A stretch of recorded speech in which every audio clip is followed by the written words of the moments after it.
கோவிந்தா கிருஷ்ணா வாசுதேவான்னு சொல்லிட்டு போட்டுமே, நமக்கு என்ன இல்ல நஷ்டம். அதனால அதுக்கு ஒண்ணும் மறுப்பே சொல்ல மாட்டேன். ஏகாதசி உபவாசம் இருந்தாலே உடனே கேட்பார், சவண உபவாசமும் இரே அப்படிம்பார். இப்படி இருந்துட்டு இருக்கார். ஒரு நாள் அவருக்கு சொந்தமா ஒரு கடை, வைரக்கடை உண்டு சொந்தமா. இந்த கடையில உட்கார்ந்து இருப்பார். யாராவது தங்கம் வெள்ளி பாத்திரங்கள் கொண்டு வச்சுட்டு அடமானத்துக்கு பணம் வாங்கிட்டு போவா, வித்துட்டும் போவா, தானும் சில கொடுப்பார். கொடுக்கல் வாங்கல் உண்டு, கடைனாலே அதுதானே.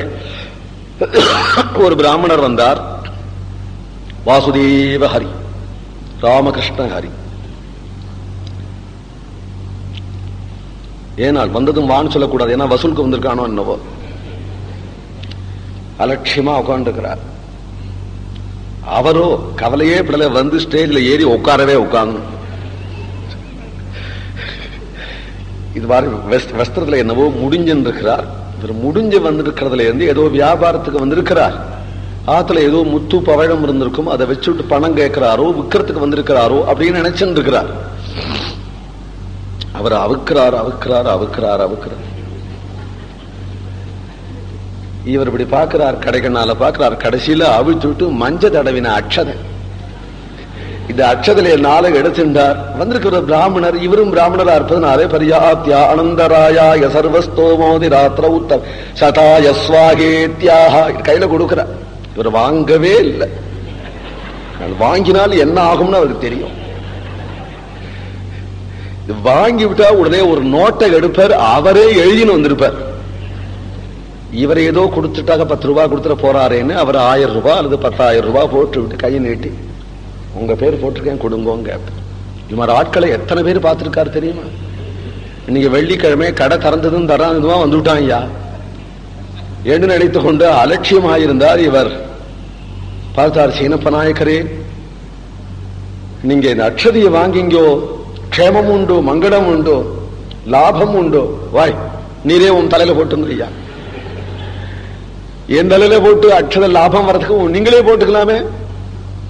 எங்க வந்தீரன்? எனக்கு பையனுக்கு பூனல் வச்சிருக்கேன், பொண்ணுக்கு கல்யாணம் வச்சிருக்கேன், எல்லாரும் சொன்னா நீங்களே நடத்தி கொடுப்பேன்னு சொன்னா எவன் சொன்னான்? உங்களாலதான் இது நடக்கணும், உங்களாலதான் இது நடந்து ஆகணும்.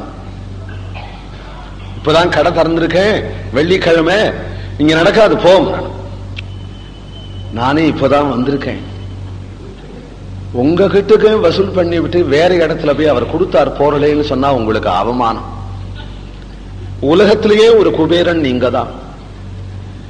நீங்கள் கொடுத்தா உங்களுடைய அந்தஸ்துக்கு ஏற்றபடி கொடுக்கணுமே தவிர அல்பமா கொடுத்தா அது அவமானம் இல்லையா? அதனால முதல் உங்களிடத்துல கொடுத்துட்டா அப்புறம் அதை பார்த்துட்டு மற்றவெல்லாம் கொடுப்பார். இல்ல கொடுக்க வேண்டிய அவசியமே இருக்காது, நீங்களே ஏத்துன்னு நடத்தி விடலாம்.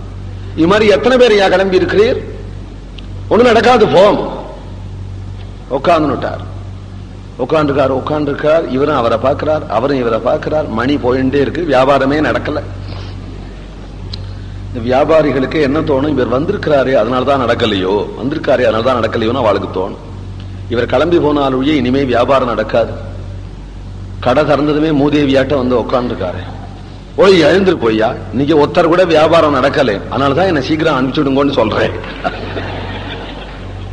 அப்படின்னா எப்போ இவ்வளவு அடம் பண்றீரோ உங்களுக்கு கொடுக்க போறது இல்லேன். நானும் இவ்வளவு நேரம் காத்துன்னு உட்கார்ந்திருந்ததுனால வாங்காம போறது இல்லேன். ஒரு பைசாவாவது இன்னைக்கு வாங்கிட்டு தான் போவேன். முதல்ல ஆரம்பிச்சிருக்கிறேன், வாங்காத போறது இல்லை. தொல்லையா போயிட்டு மணி 12 ஆயிடுத்து. இவருக்கு கோபம் வந்துடுது. உள்ள கடை சிப்பந்திகளை கூப்பிட்டார், அடிச்சு விரட்டி வர. கொஞ்சம் கூட கூசலே ஆவா, தடியை எடுத்துன்னு வந்துட்டார். இவரை சண்டித்தனம் பண்ணிட்டு உட்கார்ந்துருக்கார். இவரை கலப்பி, இவரை அடிச்சு கலப்பினதும் உடனே புறப்பட்டு வாசுதேவ ஹரி பாண்டுரங்கா கிளம்பி போயிட்டே இருக்கு. அவ்வாடா போய் தொலைஞ்சான். அவர் நேரம் இங்கேருந்து போனார். மணி உச்சி 1 மணி ஆயிடுச்சு. கிளம்பிட்டு ஆகாரம் இல்லை, வசூலும் ஆகலை. இன்னைக்கு இப்படி ஆச்சே, யாரு முகத்துல முழிச்சோமோ? வயத்துல விழுது போட்டுண்டா தான் ஊருக்காவது போக முடியும். அக்ரஹாரத்துல போய் ஏதாவது சாப்பாடு கிடைப்புமா பார்ப்போம். எல்லாரும் சொன்னா சீனப்ப நாயக்கர் பெரிய வள்ளல்னு சொன்னாரே, ஒன்னும் கிடைக்கலையே என்றலே சொல்லிண்டே அடுத்த தெருவுக்கு வந்தார். பெரிய மாளிகை, குபேரம் வீடு மாதிரி இருக்கு.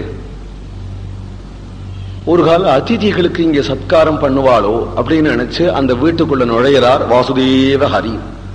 அந்த அம்மா துளசி பூஜை பண்ணிட்டு இருக்கிறாள். துளசிக்கு தீர்த்தம் விட்டுட்டு பிரதட்சணம் பண்ணி நமஸ்காரம் பண்ணிண்டு அப்படி திரும்பி பார்க்கிறார். யாரோ ஒரு வயோதிக பிராமணர் வந்திருக்கிறத பார்த்து உடனே வந்து நமஸ்கரிச்சாள். அவரை கூப்பிட்டார், சுவாமி வாங்கோன். உடனே அவர் சொன்னார், தரித்ரோகம் மகாபாகி பகுபுத்ரோஸ்மி துர்பகாகா துஹி துர்மே விவாகஸ்து கர்த்தவ்யோ ஹி பதிவ்ரதே. நான் ரொம்ப ஏழை பிராமணன், என் பொண்ணுக்கு கல்யாணம் பண்ணணும், கையில ஒன்னும் தனமே இல்லை, மகாலட்சுமியாட்ட நீங்க இருக்கிறேன், கிஞ்சித்து தனமோ அல்லது ஒரு திருமங்கல்யமோ அல்லது ஒரு வேஷ்டி புடவையோ உங்க கையால கொடுத்தா, வாழற கையால கொடுத்தா என் குழந்தையும் வாழுவோம், நீங்க அனுகிரகிக்கணுமா அப்படின்னா. உடனே அந்த லட்சுமி தேவி அந்த அம்மா இவ்வளவு நேரம் அதைத்தான் துளசி அம்மாட்டுக்க பிரார்த்திச்சுருந்தா.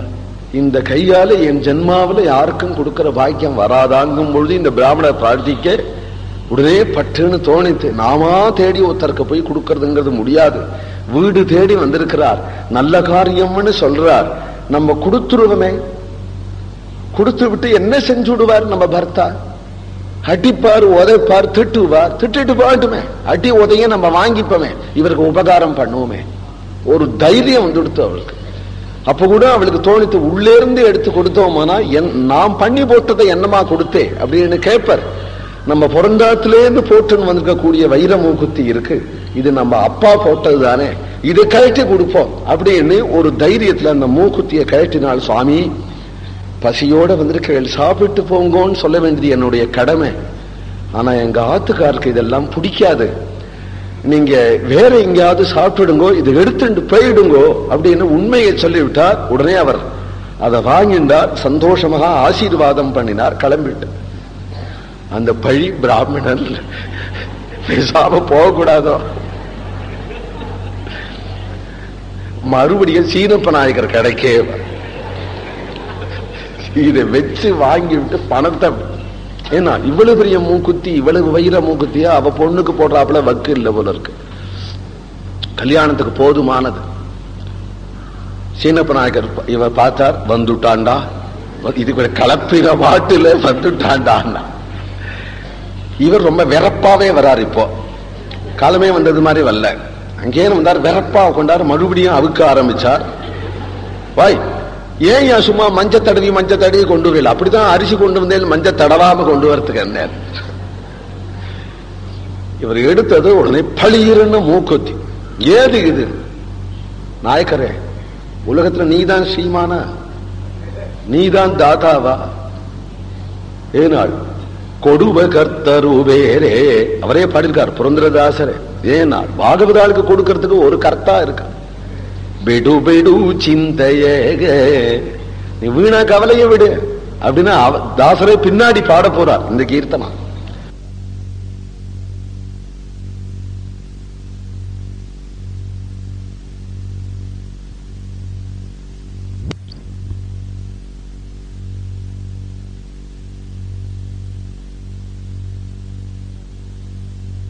ஸ்ரீமானா, நீதான் தாத்தாவா, ஏனாள் கொடுவ கர்த்தருவேரே, அவரே பாடிருக்கார் புரந்தரதாசரே. ஏனாள் பாகவதாளுக்கு கொடுக்கறதுக்கு ஒரு கர்த்தா இருக்கா. பெடு பெடு சிந்தையேக, நீ வீணா கவலைய விடு அப்படின்னா தாசரே பின்னாடி பாட போறார் இந்த கீர்த்தனா. கொடுக்கிறவன் எத்தனையோ பேர் இருக்கான். நான் அந்த தெருவில் போனேன், மகா உத்தமி மகாலட்சுமியாட்டம் இருக்கா, என்னை பார்த்ததும் குழந்தைக்கு கல்யாணம்னதும் மூக்குத்தியை கழட்டி கொடுத்தாமா, மகானுபாவம், க்ஷேமமா இருக்கணும் அந்த அம்மா. நீர் இந்த மூக்குத்தியை வச்சுண்டு எனக்கு பணத்தை கொடுங்கோன்னார். இந்த மூக்குத்தி இப்படி வாங்கினார். அந்த மூக்குத்தில எவ்வளவு நாள் பழக்கம் அவருக்கு இருக்கும். ஒரு சீமாட்டி உண்டா இந்த ஊர்ல இந்த மூக்குத்தி போட்டுக்கிறவா, சீனப்ப நாயக்கருடைய மகிழ்ச்சி தவிர அவருக்கு தெரிய ஆகினால உடனே இப்படி பார்த்தார். எந்த வீட்டுல, அந்த தெருவில் இருக்க பெரிய வீடு, அந்த அம்மா தான் கொடுத்தாள். ஓய், அதுல ஒரு நியாயம். கொடுத்தது கொடுத்ததுதான், தத்தாபகாரம் கூடாது. எனக்கு ஒரு சந்தேகமா இருக்கு இந்த மூக்குத்தியை பார்த்து. நீர் இங்கேயே உட்காரும், நான் என் வீடு பரியந்தம் போய் விசாரிச்சுண்டு வந்துடுறேன், உமக்கு இதுக்கு உள்ளதை நான் கொடுக்கிறேன் என்று உடனே தன்னுடைய இரும்பு பூட்டில அதை வச்சு பூட்டினார். சாவியை கையில் எடுத்துட்டார். மகா கோபத்தோட வீட்டுக்கு வரார். இது நிச்சயம் தன் மனைவியினுடைய மூக்குத்தி தான் அவருக்கு தெரியும். அதனால மகா கோபத்தோட வரார். அடுத்த க்ஷணம் இந்த பிராமணன் அந்தண்ட போயிருப்பார். இவர் கோபத்தோட வந்து லட்சுமின்னு கூப்பிட்டதுமே நடுநடுங்கி போயிட்டாள் அந்த அம்மா. அப்ப என்னவோ அவள் தைரியமா திட்டுவாரு, அடிப்பாரு, வாங்கி